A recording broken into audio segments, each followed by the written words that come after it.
Hello, Americans, patriots. Well, I never thought this would become a big video series by me. The other day when I said, started my, I had a video about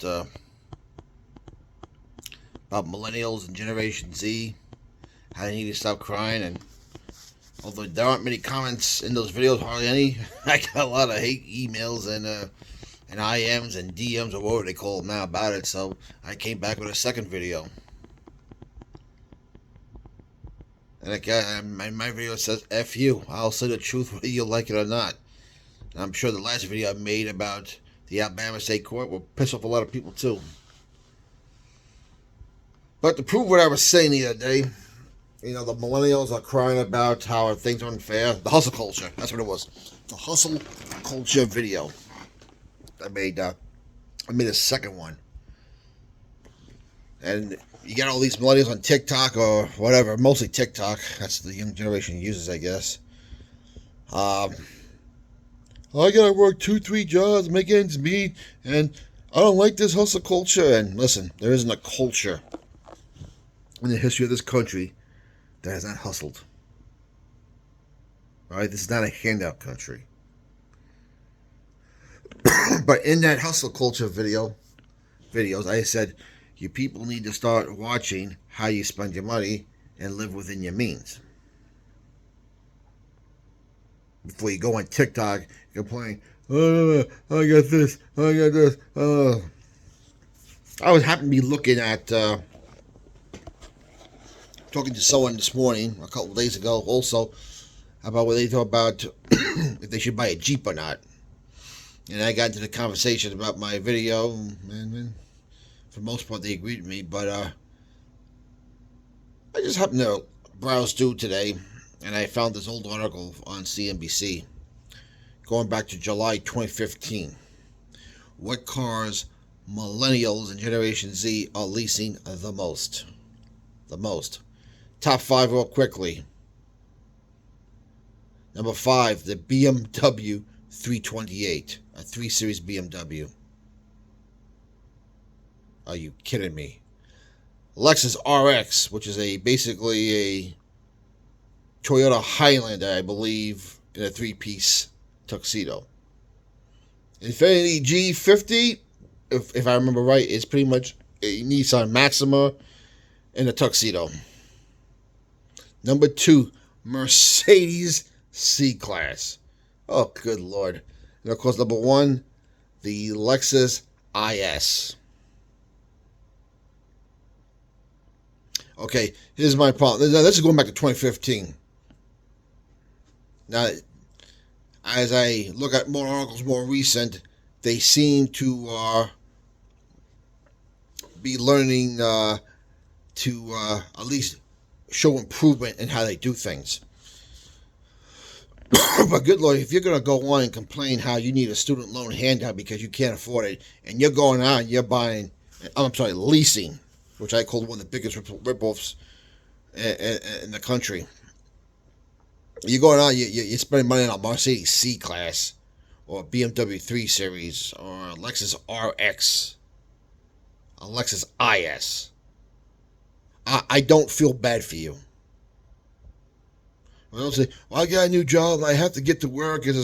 So you're going to give yourself, what, a $500 to $800, $900 lease payment a month to drive to work and have it sit in a parking lot? Give me a break. I can't feel bad for you. Not to mention the money you probably put down to even get it that low, if you did put any money down at all. And of course, I'm sure you weren't smart to ask for the interest rate they were charging you because it's a lease. They're not obligated to show you the interest rate. And if you did, I think you would think twice about it. But congratulations, you helped those companies pay for the depreciation of the vehicles, because that's exactly what you did. And then you had to give them back at the end of the lease term. And I can tell you right now, of these cars on this list, BMW 328, nice looking car, beautiful car. You know, the ultimate driving machine, as we said in the 90s. That's expensive crap. BMW is not like they used to be. I'm sorry, not. They don't even make stick shifts in this country anymore. So, I definitely. And the Infiniti G50, again, a Nissan Maxima in a three-piece suit. If they use a CVT transmission, which I'm going to assume they are, that's expensive crap. And of course, Mercedes C-Class. My goodness. If you want to know why Mercedes is so cheap used, it's expensive junk. Now, Lexus RX, a Toyota Highlander in a three-piece suit, very good car. Probably one of the most reliable mid-size SUVs in the market, if not the most reliable SUV in the market altogether. And of course, you got the Lexus IS, which is I'm sorry, that's a Lexus IS, which is, I'm sure it's a Camry in a three-piece suit. Again, that's a very good car also. But you gain nothing from it. You threw a hell of a lot of money down. You paid a lot of money to take on the depreciation of these companies, and in the end, you get nothing out of it but a lost opportunity to invest money elsewhere. I don't care if it's a mutual fund in the stock market, buying gold or silver. Heck, a CD, having money in a CD would have been better, or just in a bank account at maybe a 1% interest rate if you're lucky. You would have done better. See, I cannot feel sorry for you millennials and Gen Z when you start doing this crap. As you're texting from your smartphone about how expensive everything is and you can't afford to pay this, and that, and you're going out and you're driving off a lot in a Mercedes C-Class. Good Lord. How much did you pay for its first oil change? What did that cost you? What did it cost you to do basic maintenance of that thing? I guarantee you paid about triple or quadruple more than I pay on my basic cars. Again, money thrown away. You buy stuff like that when you're older, you got money, you have nothing to worry about. Not when you're out of college with student loan debt, you're trying to buy a house. As you're drinking a latte from Starbucks. But hey, I just don't want to yell at the millennials and Gen Z people too, because adults do the same crap. I mean, after all, we're now, I think, $1.5 trillion in card debt across the country. So, mathematically, you cannot blame just the Z and the millennials because people of all generations are doing it.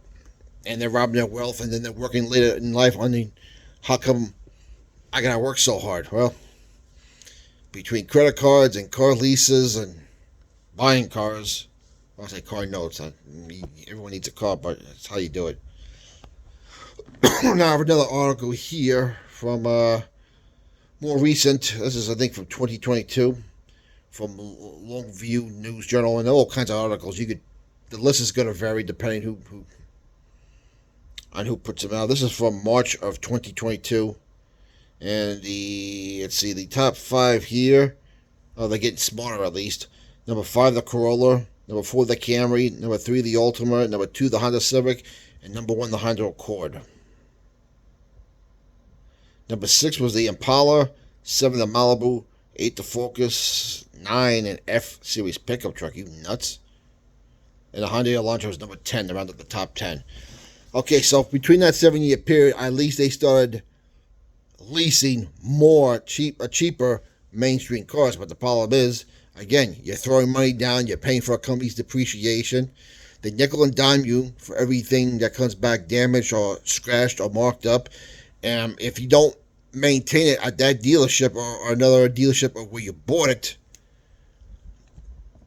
they're going to penalize you for that too. You don't rotate your tires and there's excessive tire wear, you get charged.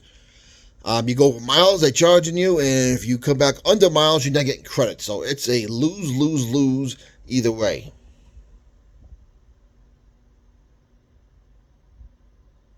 But at least in this list, this more updated list going back 2 years ago, at least they went from leaving the lot with a 3 Series BMW and a C-Class Mercedes, both expensive junk, to being more practical. I mean, Honda Accord, very good car, very reliable car. Honda Civic, again, super reliable car. Nissan Altima, CVT transmissions, they're crap. Camry, very good car. Corolla, very good car. The Chevy Impala in its heyday before it was canceled was pretty good. My dad had one. He had it for a long time and got a lot of use out of it. Gave it to my mom, and eventually, after 15 years and 200,000 plus miles later, they got rid of it. Ford Focus, which became crap years later on with their automatic transmissions. Ford F-Series pickup, awesome truck, but just too expensive. And of course, a Hyundai Elantra and their exploding engines. Why would you want one of those? I don't know, but this is what I'm saying.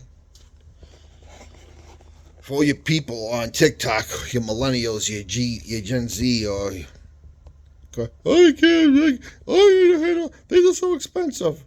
Well, when you do stuff like that, I can't feel sorry for you. Sorry, I can't. Even if you do get a reliable car, which is important, you don't have to buy brand new to get a reliable car. I could give you a list. You could go to a guy who worked in an auto auction for 12 years of things you could buy new that's absolutely crap. I can honestly say the only good things about the millennials back in 2015 who were leasing those C-Class Mercedes and BMW 3-Class is that hopefully when the lease ran out, you gave it back and walked away from it, because those things when the warranty wears out are garbage. The maintenance of those are crap. At least with a Corolla or Civic, you're getting a good car if you do decide to buy it out. But I'm telling you right now,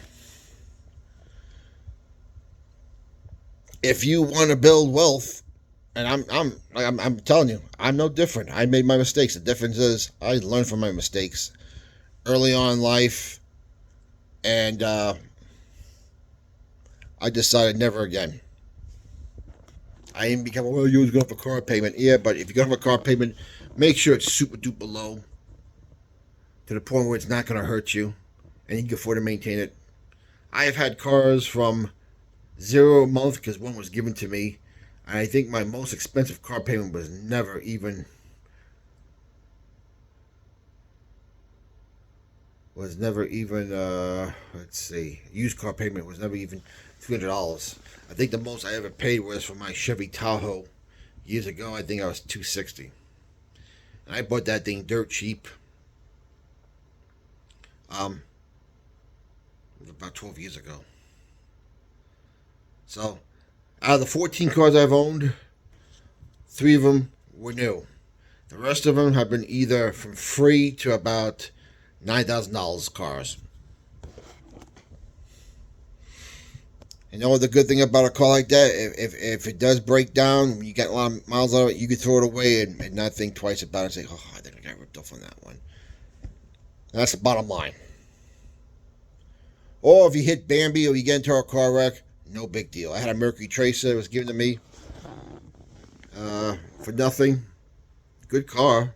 But when someone hit me in the front, I didn't care. The car had over 200,000 miles. It was 15 years old.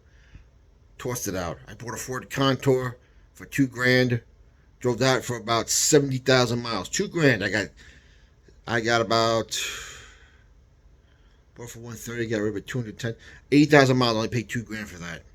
Now, for you people who are leasing, who are only getting 36,000 miles for 3 years, do the math. Who got the better deal, me or you? You might have looked better than me, but I made a lot more. I saved a hell of a lot of money, and I made a lot of money investing elsewhere. This is what you got to do. Anyway, comments down below. What's your opinion like to know? I'll put some links at the bottom. We'll talk to you later.